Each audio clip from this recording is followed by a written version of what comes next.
19, 20, 21, 22, 23, 24, 25, 26 पूरे 7 दिन हो गए विज्ञापन को छपे, लेकिन मैं पूछती हूँ क्या जब बार से पेड़ भरा जाएगा घर में चुटकी भर आटा नहीं और आप बैठक में यहाँ अखबार की आराधना में लगे हैं, खबरों से जी नहीं बदल दो। अरे भाई इतना बिगड़ क्यों रही? सीधी तरह कहे तो बाजार से राशन लाना है, बंदा अभी राय देता है। श्रीमती दुर्गा देवी जी, काम के वक्त ये चोचले मुझे पसंद नहीं, समझे? अरे भाई मैं तो बस हटाइए यह में यह रहा थैला, अगर खाना खाकर दफ्तर जाना है तो जरा जल्दी ले आइए आटा। ठीक है। नमो नारायण नमो नारायण। लो पंडित जी आ गए सीधा लेने।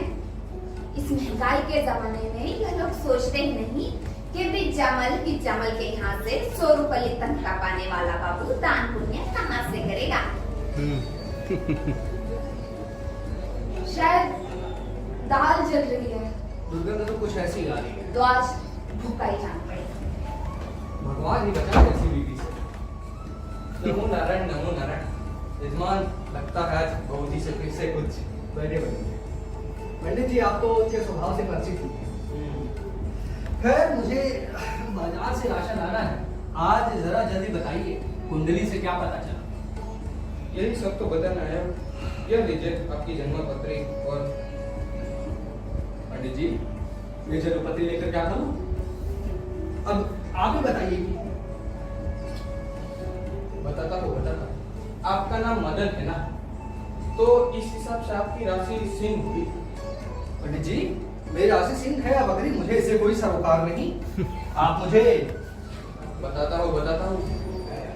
सूर्य 10वें स्थान पर बैठा, जो भाग्य वृद्धि का सूचक है, और लग्न भी बड़ा शुभ है। तो फिर मेरा काम बन जाएगा ना? निश्चय आप तुरंत आपके मन की कर डालिए। वो तो मैंने चुपचाप जैसा कि आपको बताया था। हाँ, आपने बताया था कि आपने नेशनल पत्रिका में विज्ञापन दे रखा है, अवश्य कहीं से उत्तर आएगा। लेकिन मैं सोचता हूँ आप उन्हें छोड़ सकेंगे? मेरा मतलब है।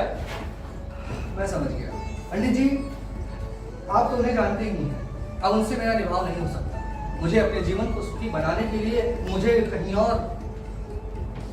निश्चय अवश्य कहीं से उत्तर आएगा, बड़ा ही शुभ मुहूर्त है। पंडित जी मेरी तरफ से कोई जल्दबाजी नहीं, मैंने अखबार में विज्ञापन दे रखा है। शायद दुर्गा आ रही है, उसने मुझे बाजार से राशन लाने को कहा था और मैं यहाँ। तो फिर जाइए, खामखा बहू जी परेशान हो रही होगी, मैं भी जाता हूँ। नमो नारायण नमो नारायण। कहाँ जा रहे हैं पंडित जी? जरा इनके लगन का मुहूर्त तो बताते जाइए। बहू जी वह तो क्या लगा रखी है? दरवाजे के पीछे से मैंने सब सुन लिया है।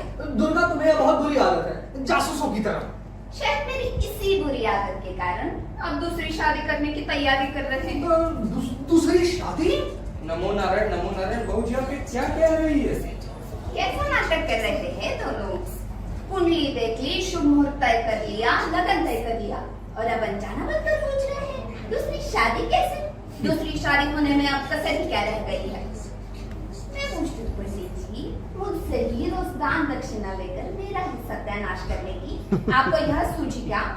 बहू जी आप कुछ का कुछ समझ बैठिए। बात यह है कि बाबू चुप रहिए पंडित जी, चुप रहिए। मैंने आप दोनों की बातें अपने इन कानों से सुन चुकी हूँ, बेकार झूठ बोलने की कोशिश न कीजिए। और मैं पूछती पंडित जी, जिस थाली में खाते उसी में छेद करते हुए आपको शर्म नहीं आई? बहू जी आप तो हाँ मैं गालियां दे रही हूँ, यही कहना चाहते हैं ना? जिस स्त्री की छाती पर मूंग दलने के लिए सौत लाई जा रही हो, वो गालियां न देगी तो क्या आंसी से देंगी? लेकिन दुर्गा असल बात वही है जो पंडित जी ने बताई। हाँ मैं सुन चुकी आपकी असल बात। आपका मेरे साथ निभाव नहीं हो सकता। आपको अपने जीवन को सुखी बनाने के लिए कहीं और रिश्ता जोड़ना ही है। नई बीवी के लिए आपने अखबार में विज्ञापन दे रखा है, जिसका जवाब आज नहीं तो कल आने वाला है। और दुर्गा तुमने बातों का सरासर गलत अर्थ लगाया है। मैं बिरजामल और गिरजामल के यहाँ से नौकरी छोड़कर कोई अधिक वेतन वाली नौकरी खोज रहा हूँ। इसी उद्देश्य से मैंने अखबार में विज्ञापन दिया था। अरे मेरी मनोकामना पूरी होगी या नहीं, यही जानने के लिए मैंने पंडित जी को अपनी जन्मपत्री दिखाई थी। चुप रहिए। अपना छल और झूठ छिपाने के लिए कोई अच्छा सा बहाना तलाशिए, इससे काम नहीं चलेगा। अपने पाप पर पर्दा डालने के लिए कोई और झूठ करने की कोशिश न कीजिए। सच बोलने से क्यों डरते हैं कि मैं आपको पसंद नहीं, इसलिए आप नई बीवी की तलाश में हैं। और ये पंडित जी, कहाँ जा रहे हैं आप पंडित जी? मेरी बातें सुनकर जाइएगा, ठीक है? बाबूजी मेरा कोई दोस्त नहीं, मैं तो हाँ, दोष तो आपका नहीं है, दोष तो इन्हीं का है। इन्होंने आपको बुलाया होगा दूसरी शादी को षड्यंत्र रचने के लिए। लेकिन आप कान खोलकर सुन लीजिए, आप फिर कभी इस घर में कदम नहीं रख सकते। आज से आपकी दान दक्षिणा बंद, सीधा बंद, पुरोहिताई बंद। अच्छा बाबूजी, भगवान आपका भला करे। नमो नारायण, नमो नारायण। हुआ पंडितों का। अब जरा आपसे सुलझ लूं। मैं आटा ले आऊं 9 बजे? आटा तो आप नई घरवाली आने के बाद खिलाइएगा, वही आकर आपके लिए खाना बनाएगी और आपको दफ्तर भेजेगी। दुर्गा अपनी ही कहती जाओगी या कुछ हमारी भी सुनोगी? मैं अब कुछ नहीं सुनूंगी। अब बस मैं देखूंगी कि आप 100 रुपये में 2 बीवियों का खर्च कैसे चलाते हैं।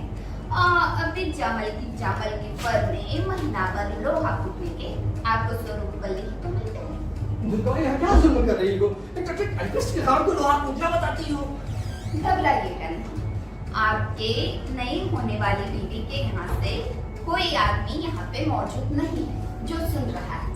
हाँ, विज्ञापन में आपने जो अपनी योग्यता, नौकरी और प्रभाव के बारे में जो छोटा ब्यौरा दिया होगा, लड़की वाले उसी को सही मानेंगे। जरा देखो तो वह विज्ञापन कैसे अखबार में छपा है। हाँ, विज्ञापन तुम जरूर देख लो, मेरी बात तो तुम सुनोगी नहीं। इससे तुम्हें शायद अपने आप यकीन हो जाए कि मैंने विज्ञापन शादी के लिए नहीं, नौकरी के लिए दिया था। ये रहा वो पत्र, 7 दिन हुए, 19 तारीख के इसी अंक में छपा है। लो पढ़ लो।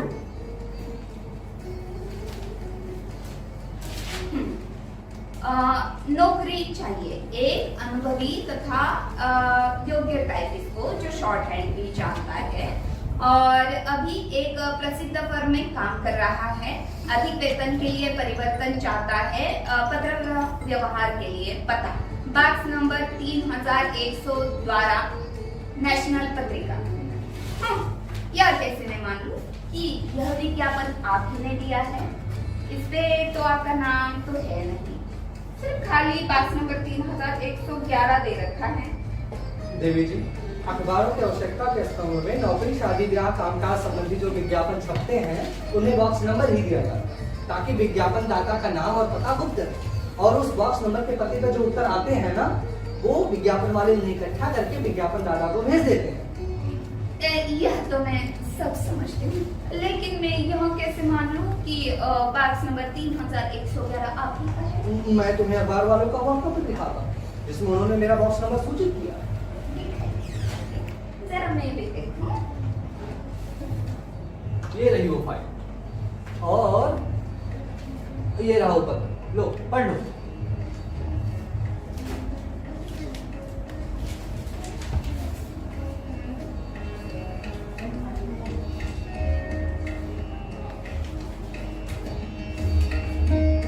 यह हमारा आपका छल पकड़ा गया। ये क्या कह रही हो? जरा गौर से देखिए, अखबार के मैनेजर ने यहाँ पे बॉक्स नंबर 311 दे रखा है, 3111 नहीं। ये कैसे हो सकता है? तो मैंने पहले ध्यान से पढ़ा ही नहीं हो। क्यों झूठ बोलने की कोशिश न कीजिए। मैं अन्य स्त्रियों की तरह पति की पाव की जूती नहीं। जब जी चाह पहन ली, जी चाह तो उतार कर फेंक दी, समझे? तो हो सकता है कि हे भगवान, आज मुझे मौत क्यों नहीं आ जाती? जिसे मैं अपना सर्वस्व समझती थी, वही बेगाना हो चला गया। दुर्गा, तुम्हें बेटे का वहम हो गया है। मैं सच कहता हूँ, मैंने विज्ञापन शादी के लिए नहीं, नौकरी के लिए दिया था। रहने दीजिए अपना यह बहरूपियापन। आपका असल रूप मैंने देख लिया। हे भगवान, मैं कैसे यकीन दिलाऊं अपनी को? यकीन दिलाने की कोशिश मत कीजिए, बहुत फैली है आपकी बातें, समझे? दुर्गा, अपनी ही कहती जाओगे, कुछ हमारे भी सुनोगी? नहीं, अब मैं कुछ नहीं सुनूंगी। दिखाइए दिखाइए, अब कोई पत्र वत्र होगा तो और भी दिखाइए, है ना, जिससे मुझे चिट्ठी ले लीजिए। शायद आके आया है, नेशनल पत्रिका की दफ्तर से चिट्ठी लाया है। मेरा अनुमान ठीक निकला। शायद नेशनल पत्रिका की दफ्तर से ही चिट्ठी आई है। हे भगवान, तूने मेरी लाज रख ली। क्या ठीक मौके पे डाकिया पहुंचा। दुर्गा, इसे कहते हैं भगवान का चमत्कार। अब इनसे तुम्हें पता चल जाएगा कि मैंने विज्ञापन शादी के लिए नहीं, नौकरी के लिए दिया था। ये लो। ना ना, तुम ही खोलो। मैंने खोला तो शायद तुम हाथ की सफाई बताने लगो। ये लो, खोलो।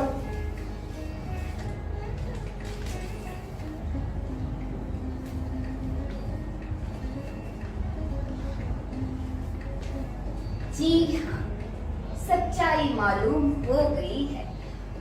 5 रूपवती गुणवती कन्याओं ने आपके घर आजीवन नौकरी के लिए अर्जियां भेजी है, फोटो सहित। ये क्या कह रहे हो? जरा देखो तो। जरा क्यों, पूरी तरह देखिए अपनी भावी पत्नियों को। समझ में नहीं आ रहा है विज्ञापन की कैसे गड़बड़ हो गई। अजी गड़बड़ तो इस मेरठ वाले ने कर डाली है। शादी के आवेदन पत्र किसी बाप, भाई या अभिभावक के मार्फत न भेजकर सीधा खुद ही भेज दिया है। बड़ी फॉरवर्ड मालूम होती है। फॉरवर्ड क्यों ना हो, प्रोफेसर चटहरी लिखती है 300 रुपए महीना वेतन पाती हूँ, आपके 400 रुपए और मेरे 300 रुपए से हमारा जीवन सुखपूर्वक कट सकेगा। तो आपने विज्ञापन में अपना मासिक वेतन 400 रुपए लिखा, पूरे 300 का झूठ। दुर्गा, मैं सच कहता हूँ, मुझे इसका पता नहीं। मैंने विज्ञापन। सारे कले खुल जाने पर भी आप झूठ बोले जा रहे हैं। शर्म नहीं आती तुमको? आपने विज्ञापन में अपने बारे में जो गलत बातें लिखी है ना, वह एक बहुत बड़ा अपराध है। लड़की वालों को यह सारी बातें पता चल जाएगी ना, तो वो आप पर दावा दायर कर सकते हैं। नहीं, मैं अभी इन सबको आगाह किए देती हूँ। सबके पति पत्रों पर लिखे हुए हैं। दुर्गा, ये क्या पागलपन कर रही हो? बेकार में बात ना बनाओ। कह जो दिया आपने मेरे साथ जो छल किया है, मेरे जीवन को नष्ट करने का जो षड्यंत्र रचा है, उसका जवाब यही पागलपन है। मैं अन्य स्त्रियों की तरह बेजुबान गाय बकरी नहीं, जो चुपचाप यह अत्याचार सहन कर लूंगी। मेरा रोम रोम प्रति हिस्सा की ज्वाला से चल रहा है। मैं अभी इन सबको आगाह किए देती हूँ। आप दूसरी शादी नहीं कर सकते। दुर्गा, बेकार का बात ना बढ़ाओ। कह जो दिया तो क्या चुपचाप अपने घर सोत आने दूं? तुम मेरी सुनती नहीं, अपनी ही आगे जा रही हो। अब अपनी मन की कर चुकी, अब मेरी बारी है। तो तुम मेरा क्या बिगाड़ लोगी? हाँ, अगर मैं दूसरी शादी कर लूं? दूसरी शादी करने से पहले मैं आपको मारकर खुद फांसी पर लटक जाऊंगी, समझे? तो उससे पहले मैं तुझे ठिकाने लगा दूंगा। जरा देखो। हाँ? क्या साहब, बाबू मदन मोहन का मकान यही है? हाँ, यही है। यह लो, विज्ञापन पढ़कर किसी लड़की के पिता खुद चले आए हैं घर के दर्शन करने। जरा अंदर जाओ। क्यों अंदर जाऊं? आपका छल कपट अब दुनिया को बताना ही होगा। भगवान के लिए अंदर जाओ। बाबू मदन मोहन जी, मुझे चले आए बिल्कुल। कहीं क्या काम है? और क्या काम हो सकता है? आपके लिए अपनी लड़की का रिश्ता लाए होंगे। देखिए बहन जी, आप गलत समझिए। मैं नेशनल पत्रिका का विज्ञापन मैनेजर हूँ। अच्छा, तो आप अच्छे विज्ञापन मैनेजर हैं? तो आप इनके लिए लड़कियों की और फोटो लाए होंगे। नहीं नहीं, अपने दफ्तर की एक गलती से इनसे सामान आ गया। क्या आप सच कह रहे हैं? हाँ हाँ, दरअसल हुआ यूं कि किसी और के विज्ञापन की चिट्ठियां इन्हें भेज दी गई है। ऐसे कैसे हुआ? इनका बॉक्स नंबर है 3111 और चिट्ठियां भेज दी गई है 311 की। दरअसल टाइपिस्ट की भूल हो गई। मैं क्या ही बताऊं, भगवान तेरा लाख लाख शुक्र है। सुना दुर्गा, मैं पूछता हूँ आपने अपने दफ्तर में से नॉलेज टाइपिस्ट क्यों लगा रखे हैं? आज ना जाने उनकी गलती से हमारे घर में क्या क्या अनर्थ हो जाता। अरे मेरी, कैसे? अरे भैया मेरी बीवी समझी मैं दूसरी शादी करने जा रहा हूँ। नहीं नहीं, आपने तो नई नौकरी के लिए विज्ञापन दिया था, उसके उत्तर में यह चिट्ठी आई। शुक्र है। वैसे मैंने अपने टाइपिस्ट को बर्खास्त कर दिया है। यदि आप चाहे तो 200 मासिक पर हमारे यहाँ आ सकते हैं। मुझे मंजूर है, मैं कल से काम शुरू कर दूंगा। आप आज से कम क्यों नहीं शुरू करते? आज मुझे एक जरूरी काम, आज क्या काम है? तुम्हारे साथ दूसरी शादी करनी है। तो इसके लिए आपको पहले हमारे अखबार में विज्ञापन देना होगा। अरे भाई, चाय पानी? हाँ हाँ। चाय पानी नहीं लूंगा बहन जी, दरअसल मिठाई मंगवाए। वो किस खुशी में? भाई आपकी दूसरी शादी हो रही है।